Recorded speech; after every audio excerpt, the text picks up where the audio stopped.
얼마나 선하신 분인지, 그 선하신 우리 하나님에 의해서 내가 어떻게 지금까지 살아왔는지 함께 나눠야 되는데 쉽지가 않더라고요. 그래서 많이 생각하고, 또 내가 진감인가 한 거는 우리 누나가 나보다 먼저 예수님 믿었거든요. 어떤 사건이 있었는데 그거에 대해서 다시 한번 물어보고 이렇게 했습니다.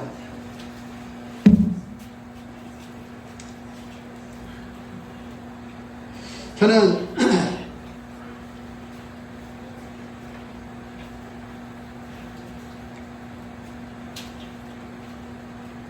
충남 예산 삽교 삽다리 총각입니다.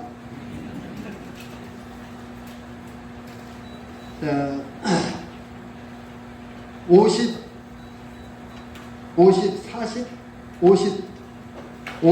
이상 되시는 우리 형제자매님들은 옛날에 그 삽다리 총각 연속극 혹시 아세요?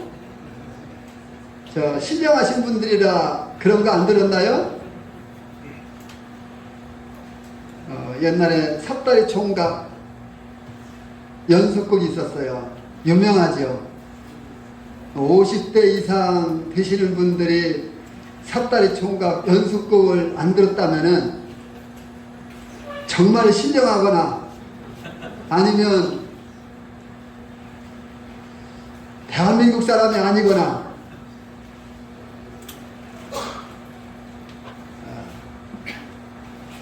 삽교에서 태어났습니다. 저희 가정은 그때 당시는 뭐 거의 다 그랬을 거라고 생각이 되는데, 시골 쪽에서는 가난하게 사는 것이 이상한 것이 아니었어요. 그래서 저도 역시 가난한 농부의 아들로 6남매 중 3번째로, 아들로는 2번째로, 그래서 저의 위로 형이 있고 누나가 있고, 제 밑으로 남동생 2이 있고 여동생 1가 있습니다. 6남매 중 3번째로 태어났습니다. 그런데 가난하게 살아서 그럴까요? 다른 사람들은 모르겠는데 저는 저희 엄마 아버지 시골에서 일할 때에 참 많이 도와줬어요. 학교 갔다 오면은요, 학생이 공부를 해야 하잖아요. 그냥 책가방 갖다가 팽개치고, 엄마 아버지가 밭에 나가서 일하면 밭에서 일하고, 논에서 일하면 논에서 일하고,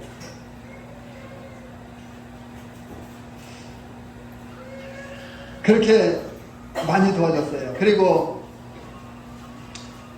저희 아버지는 술을 많이 좋아하셔서 저희 아버지는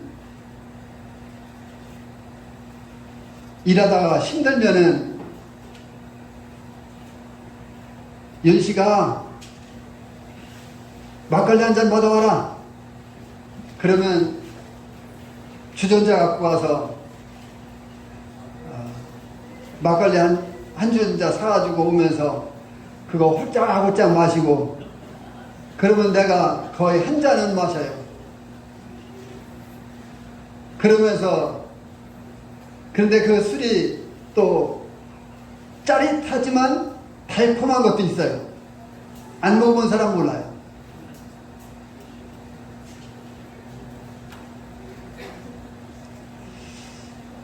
그렇게 생활하다가 제가 1975년도에 서울로 올라왔습니다. 1975년도에 서울로 올라와서 직장을 잡게 됐습니다. 제가 맨 처음 올라온 곳은 안양 위에 시흥시, 시흥 알죠? 시흥동이라고 하나요? 시흥. 네, 거기로 와서 제가 직장을 잡고 직장 생활을 했습니다. 그러다가 직장을 옮겨서 수원 원천동으로 가게 됐는데요. 이제 그곳에서 일을 하면서 제가 저희 누나가 먼저 예수님 믿었다 했잖아요. 저희 누나한테 갔다 오고 누나 보고 싶으면 찾아갔다 오고 수원에서 누나가 해태제가 근무했기 때문에 양평동까지 버스 타고 갔다 오고 이렇게 했었습니다. 그런데 누나가 저한테 만날 때마다 뭐라고 하냐면은, 야 윤씨가 예수님 믿어. 예수님 안 믿으면 지옥 가. 너는 죄인이야. 근데 이 말이 왜 그렇게 불쾌합니까? 왜 그러냐면은 저는 어렸을 때에 동네 어른들한테 아무개 아들 하면은 착한 아이, 순종적인 아이, 아무개 아들 하면은 법 없이도 살만한 아이, 이런 말들을 듣고 살았거든요. 엄마가 들에 나가서 나 혼자 집에 있게 되면은 집안 청소 싹 해놓고, 시골은 물을 길어다가 저 멀리에서 물을 길어다가니 먹었거든요. 그때 당시는 뭐 상수도 같은 게 없으니까. 물두멍이 물이 없으면은 물 길어다가 물두멍 가득 채워놓고, 그리고 집안 청소 다 하고, 웬만한 조그만 빨래들은 내가 다 빨아놓고. 오늘날 청년들 그렇게 사나요? 아마 그렇게 살지 못할 거예요.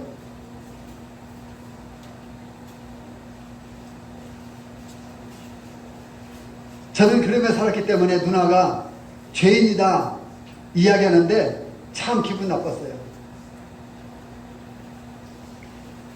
그래서 제 마음 가운데 내가 왜 죄인이야? 내가 뭐를 잘못했어? 내가 그래도 동네 어른들한테 착하다 소리 들었는데. 그리고 저는 시골에서 학교 다닐 때 내 친구가 감리교 나가고 친구 아버지가 장로였어요. 그 친구가 나한테 교회 나가자고 하는데도 저는 거절했어요. 안 나갔어요. 왜 그러냐면은, 아니 너 교회 다닌다면서 너 담배 펴? 나는 담배 안 폈거든요. 너 교회 다닌다면서 담배 펴? 나 그런 예수님 안 믿을 거야. 이렇게 생각을 했거든요. 그런데 누나로부터 이제 이와 같은 권유를 만날 때마다 받았어요. 그리고 내가 가면은 이상하게 양평동 가정집회 날 가는 거예요. 참 이상하죠? 누나를 보고 싶어서 가면은 양평동 가정집회 날 가는 거예요. 그런데요, 거기 가면은 뭐가 나오냐면은 말랑말랑한 꽃감이 나와요.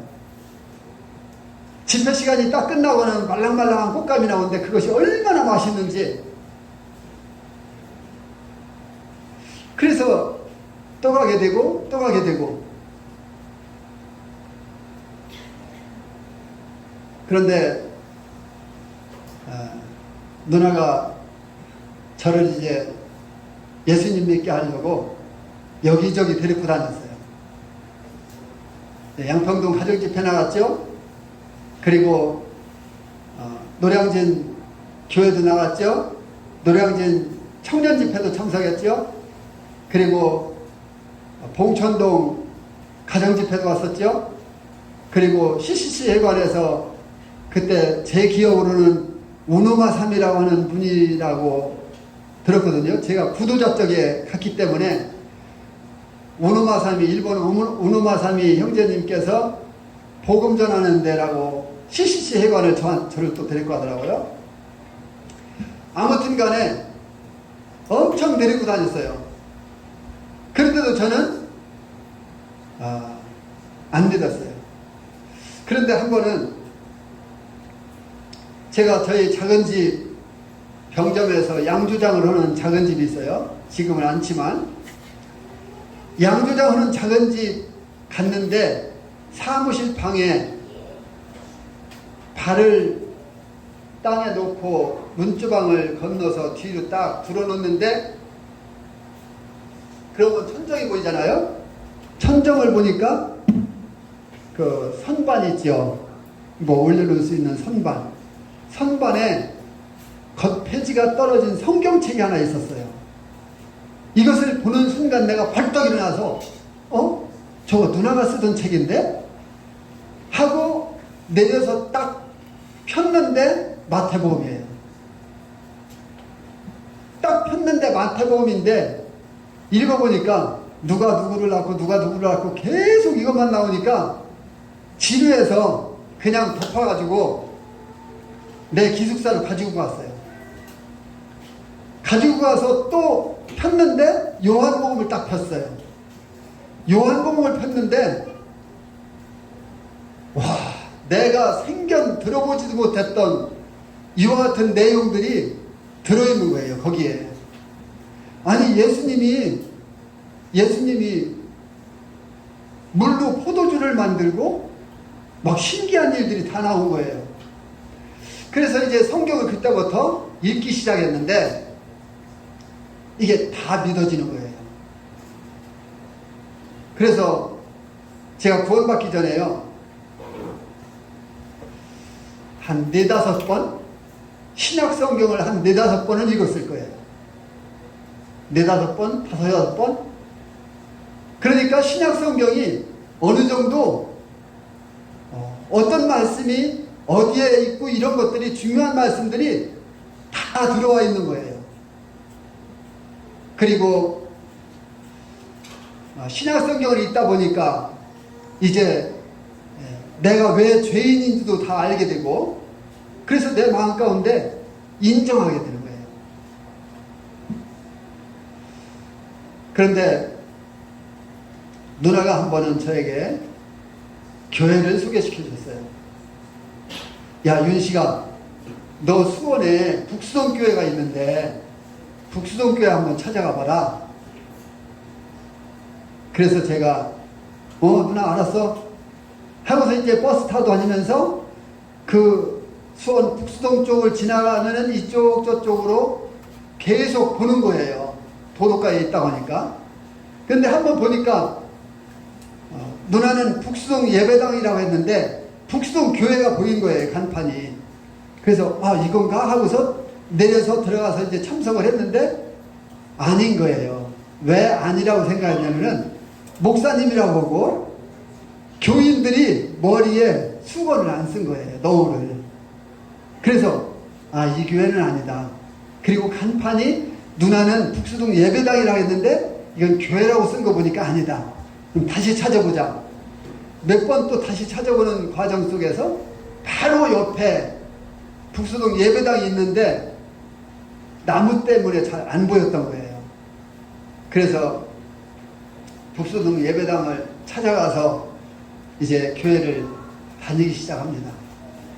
그런데 성도들이 저한테 이윤식 씨 구원 받으셔야 돼요.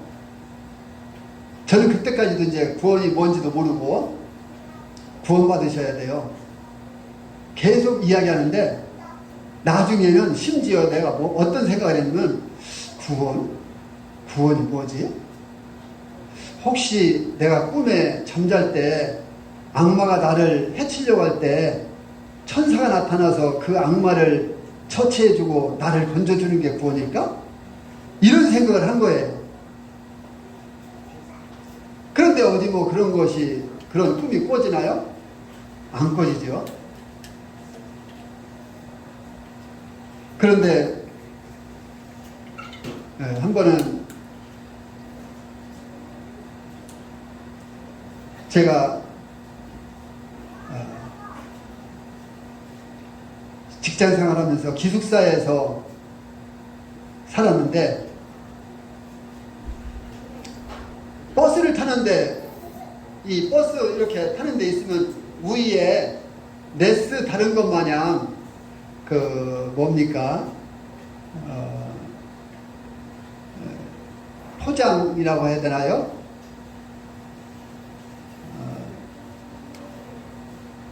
현수막 같은 거 만들 때 포장 이렇게 해서 딱 있죠? 그런 거로다가 글씨를 써놨는데 주 예수를 믿으라 그리하면 너와 내 집이 구원을 얻으리라 하고 이 말씀이 써 있는 거예요. 주 예수를 믿으라 그리하면 너와 내 집이 구원을 얻으리라. 저게 무슨 말씀일까? 계속 그 말씀을 올적갈적 보는데도 이해가 안 가는 거예요. 주 예수를 믿으라 그리하면 너와 내 집이 구원을 얻으리라. 저 말씀이 뭘까? 이 말씀들을 이렇게 보면서 제가 한 번은 회사에서 일을 하고 있는데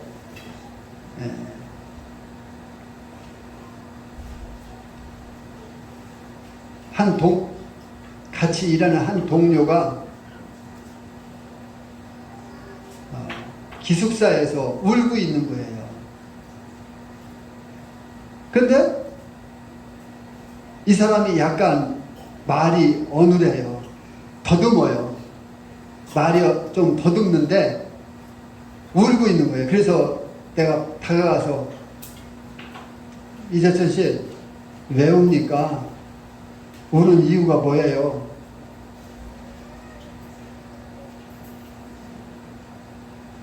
들어보니까요, 동료들이 자기가 이제 말 더듬고 좀 똘똘하지 못하게 행동하니까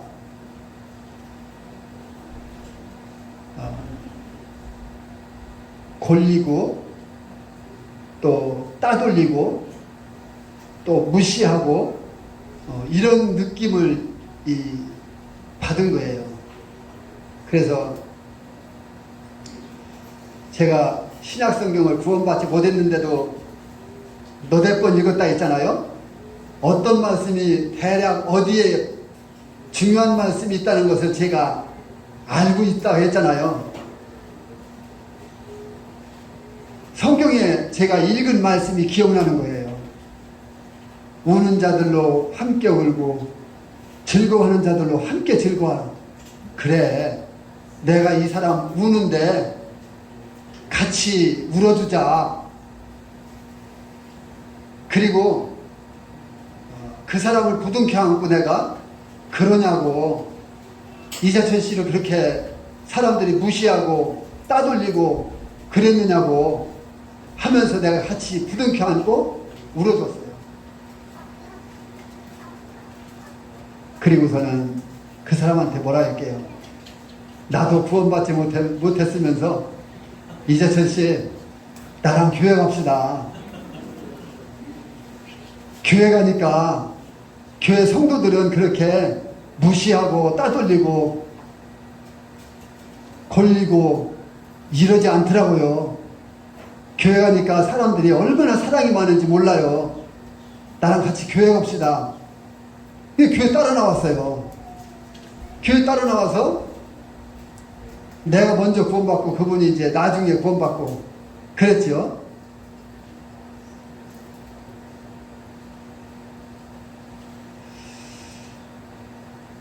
한 번은 주일날입니다.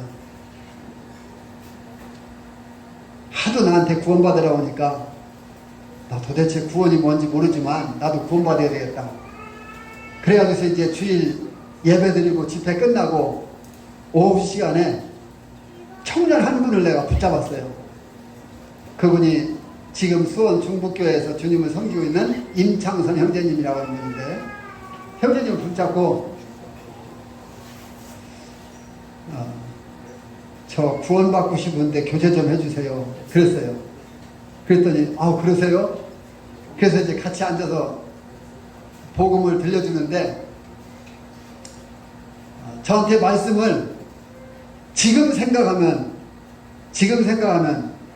이제 죄에 대해서, 하나님에 대해서, 심판에 대해서, 지옥에 대해서 조목조목 다 찾아서 해줬다고 생각이 돼요. 왜냐하면은 한 30분 이상을 나한테 이 말씀 저 말씀을 찾아서 계속 해줬거든요. 그런데 저는 사실 죄인인 것도 깨닫고 있었고, 성경 100% 하나님 말씀이라는 것도 믿고 있었고, 의심이 없었어요. 100% 이것은 하나님 말씀이다. 예수님은 하나님의 아들이다. 단지 구원받지만 못했던 거예요. 그래서 어떤 말씀을 해줬는지 그때 당시는 내가 다 기억하지 못하지만, 지금 생각하면 그렇게 그 형제님이 다 해준 것 같아요. 그런데 제가 깨달은 게 뭐냐면은 요한복음 5장 24절 말씀을 형제님이 우리 한번 봅시다. 다 아는 말씀이시지만 말씀은 한번 읽어보는 게 좋죠. 요한복음 5장 24절.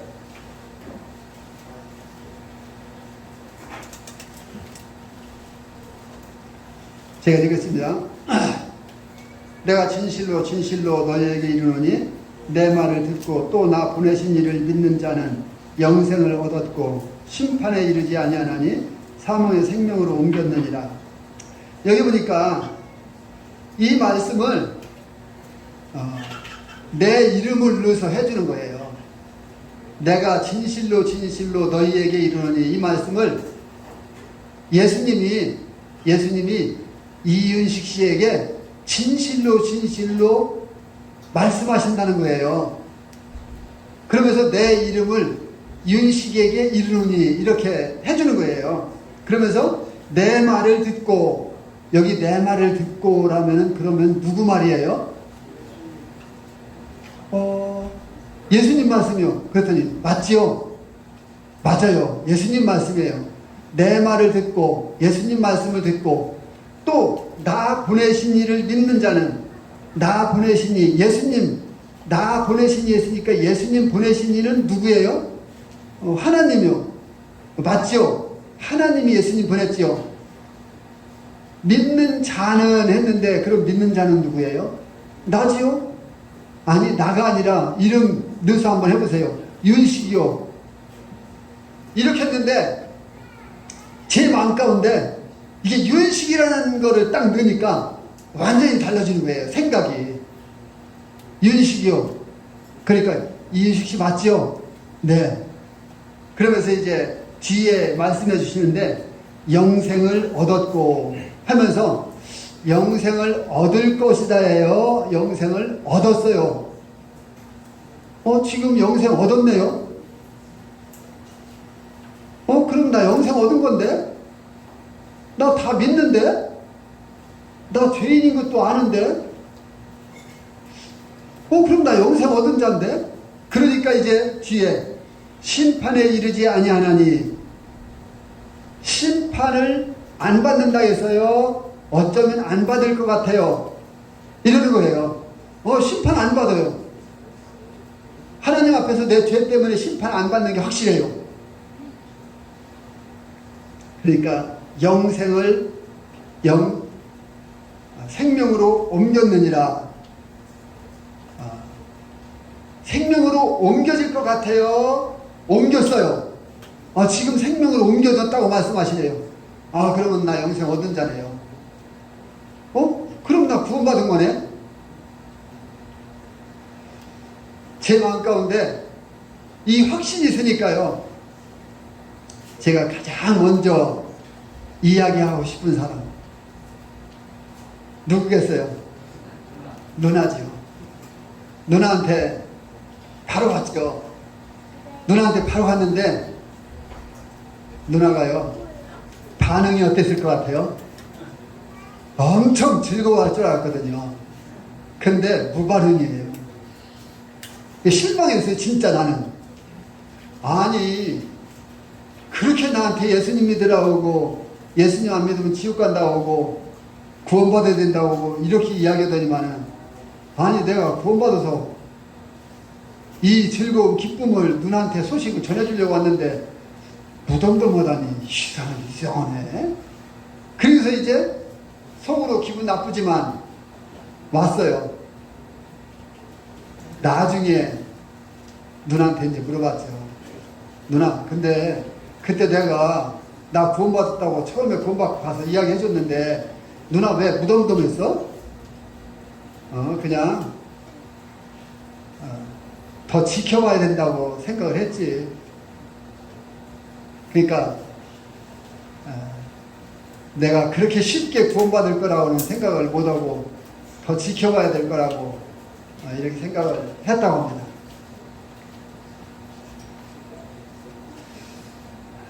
그리고 이제 제가 1월 78년 79년 1월 8일날 구원받고 5월 18일날 침례받고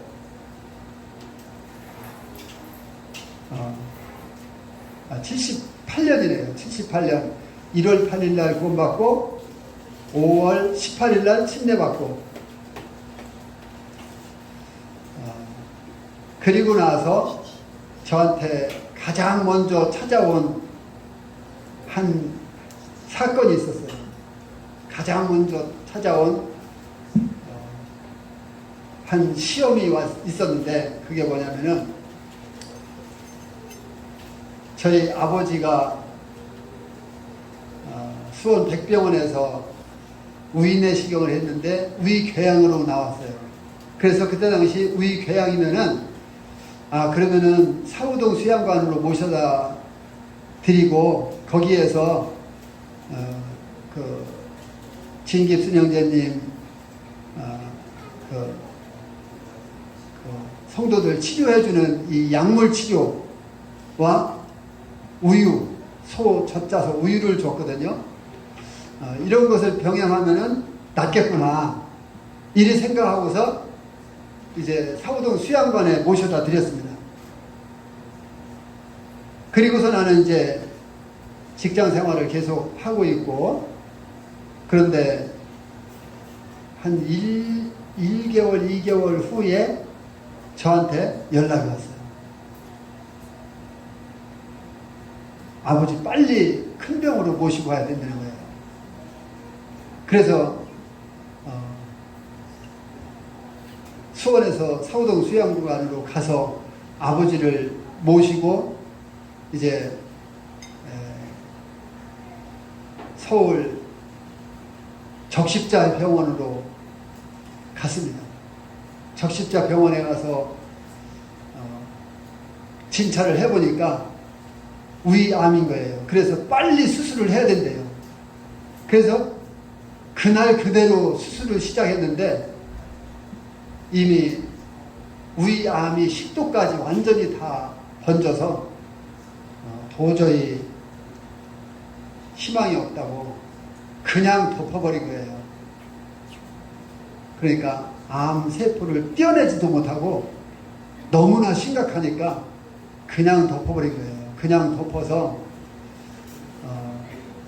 유독 이 가족들한테만 의사들이 뭐라고 하냐면은 아버지 수술 잘 됐으니까 시골로 내려가서 아버지 회복하는 게 좋겠어요 라고 이야기를 하래요. 그래서 이제 그 당시에 아버지한테 그렇게 안 하면 안 되니까 이제 아버지를 모시고 시골로 갔습니다. 시골 모셔다 놓고 그런데 아버지가 야, 나 수술 잘 됐냐? 예, 아버지 수술 잘 됐다고 합니다. 그래서 저는 그 이야기를 들으면서 그냥 우는 거죠. 그런데 아버지가 뭐라고 말씀하시면 그래, 그러면은 맹장도 좀 떼내라고 하지 그랬냐? 이 말을 듣는데요. 억장이 무너지는 거예요. 수술 잘 된 줄 알고.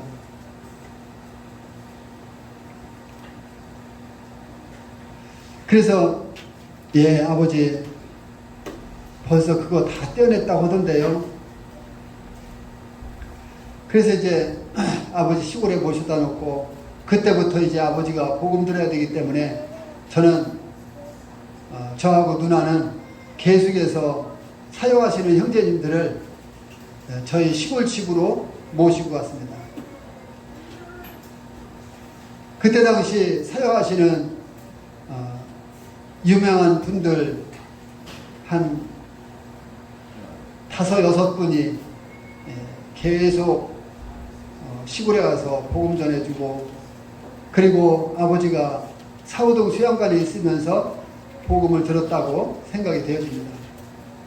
아버지가 저 있을 때는 이야기를 안 했는데 저희 어머니한테만 이야기를 한 것을 제가 들었는데, 제가 지금 그걸 기억을 못하는데, 그때 당시 제가 어머니로부터 듣는 순간 아 우리 아버지 예수님 믿었구나, 우리 아버지 예수님 믿었구나, 구원받았구나, 이걸 제가 깨닫고 마음 가운데 짐을 내려놓게 됐었습니다. 그리고 이제 아버지는 이제 병중에 계시는데 저는 시골에 열차를 타고 왔다 갔다 하면서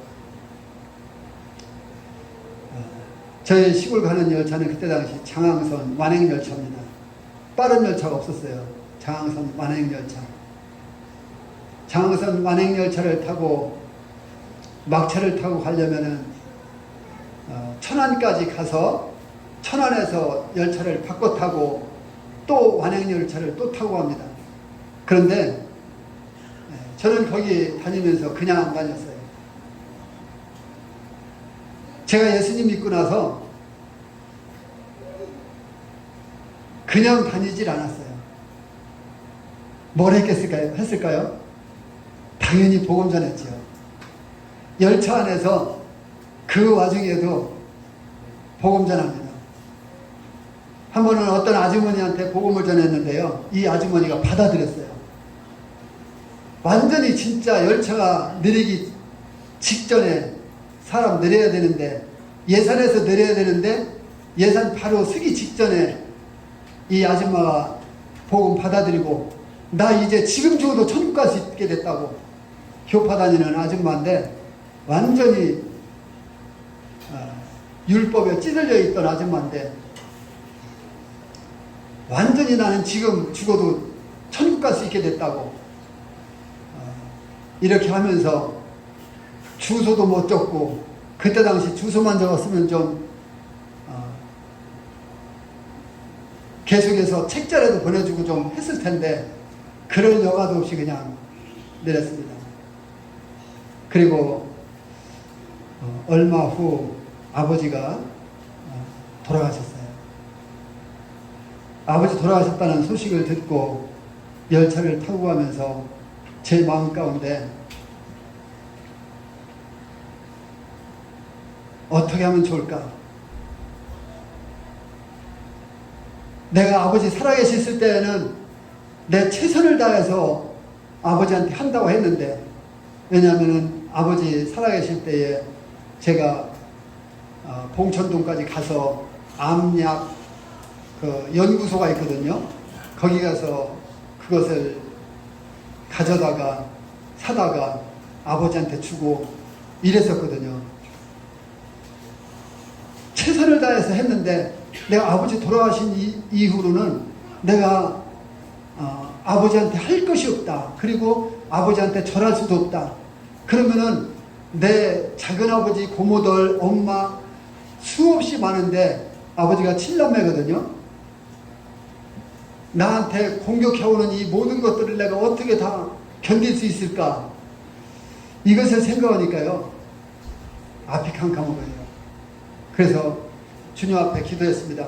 열차 타고 가면서 주님, 계속 주님 앞에 기도하는데 주님 뭐라고 기도했겠습니까? 주님, 저에게 지혜를 주십시오.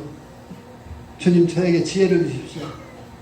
주님, 이 일을 어떻게 작은아버지들하고 충돌하지 않고 이 일을 어떻게 지혜롭게 잘 넘길 수 있을런지 주님, 저에게 지혜를 주십시오. 그런데 주님이요, 말씀을 생각나게 했어요. 이 고린도 말씀 주님이 생각나게 하셨는데 10장 13절 함께 보시겠습니다.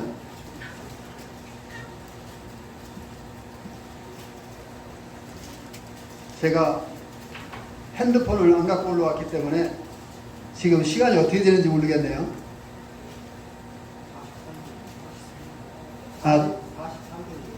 조금 더 해도 되나요? 네. 13절, 10장 13절 읽어드리겠습니다. 고린도전서 10장 13절.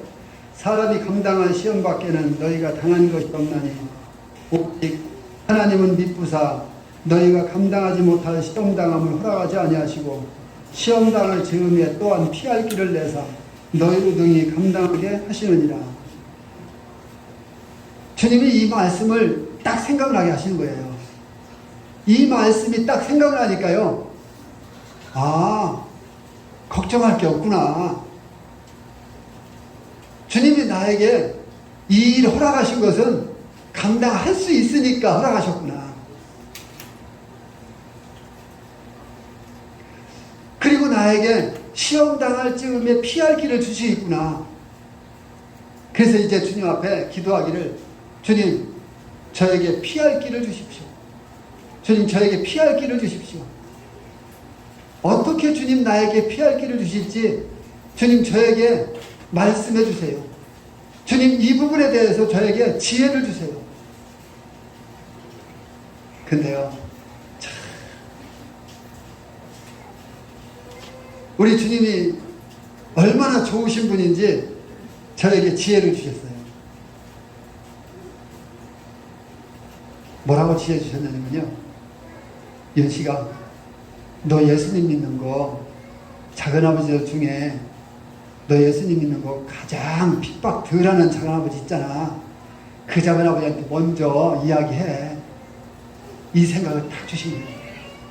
그래서 그 작은아버지한테 찾아가서, 작은아버지, 저 소원이 하나 있습니다. 무슨 소원? 아버지 돌아가셨는데 소원이 하나 있다고 하니까 심각하게 받아들이는 거예요. 작은아버지가. 무슨 소원? 야, 죽은 사람 소원도 들어준다는데 살아있는 조카 새끼 소원 못 들어주겠냐? 말해봐. 예, 작은아버지, 저 예수님 믿는 거 아시죠? 알지. 그런데요, 하나님 말씀에 아버지 엄마 살아계실 때에는 효도 하라겠는데, 그래서 제가 엄마 아버지 살아계실 때 최선을 다해서 했거든요.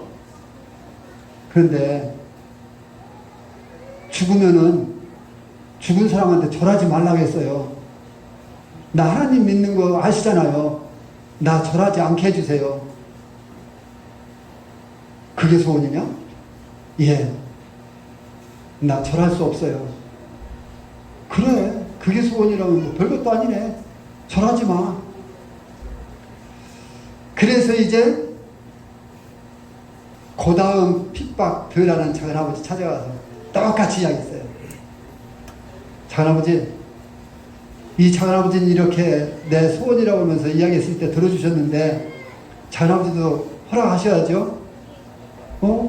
그래, 형님이 허락했다면 뭐 해야지 뭐. 그래서 이제 차곡차곡 다 해서 고모들까지 다 허락받았습니다. 합법적으로. 물론 믿는 사람이 뭐 그냥 핍박 당하면 당하는 거지 할 수도 있죠. 그런데 저는 장래 가족들한테, 친척들한테 복음을 전해야 되기 때문에. 그런데 이제 엄마가 이게 문제예요.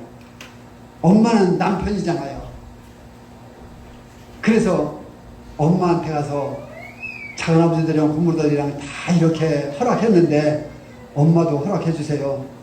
나 예수님 믿기 때문에 절대로 절할 수가 없어요. 엄마가 팔짝 뛰는 거예요. 너 절 안 오면은 호로 뭐라 그래요. 그래서 감히 더 이상 말 못하다가 저쪽으로 갔다가 엄마 마음 누러졌을까 눈치 보다가 또 찾아왔죠. 그러기를 한 10번은 했나봐요. 결국은 엄마가 졌어요. 왜? 자식 이기는 부모 없다고 하잖아요. 근데 그거를요, 자식들이요, 악용하면 또 안 돼요. 좋은 쪽으로 사용해야 돼요. 부모는 자식을 못 이기더라고요. 그래서 이제 제가 아버지 돌아가셨는데 절하지 않고 하나님 말씀 불순종하지 않고 그렇게 장례를 치르는데요. 모르겠어요.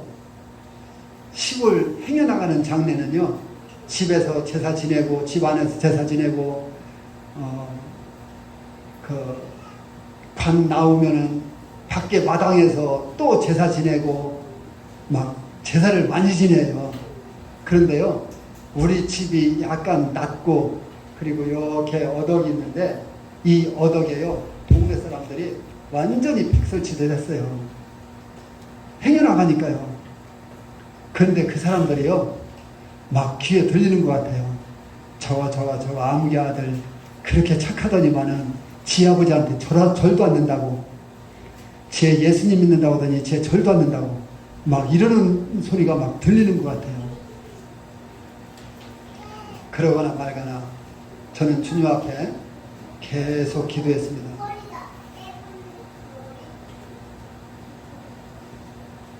그리고 이제 아버지 장례를 그렇게 마치고 직장 관계로 제가 안양을 가게 돼서 안양에서 우리 엄마 예수님 믿게 되고 이렇게 해서 엄마 아버지 다 예수님 믿고 그리고 두 분 다 주님 안에서 돌아가셨습니다.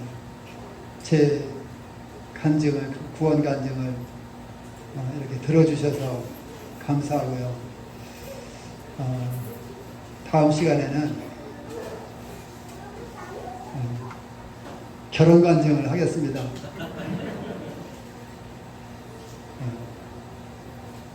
부족하지만 이렇게 또 잘 경청해 주셔서 감사합니다.